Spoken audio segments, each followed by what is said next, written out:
Gusto niyo rin bang pumunta at mag-explore dito sa Guimaras Island? Well, watch this video para maturuan ko kayo kung ano yung mga famous spots na pwede niyong puntahan na i-explore sa Guimaras Island. But first, kailangan niyong sumakay ng ferry from Iloilo to Guimaras for around 15 to 20 minutes. So first stop namin is dito sa Smallest Plaza.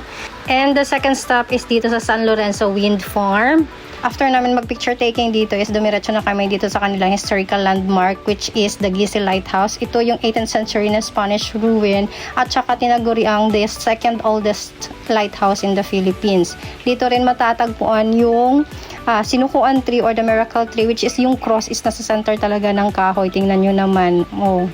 At pagkatapos namin doon sa Gisi is dumiretso kami dito sa Raymond Beach Resort. Dito kami nag-lunch.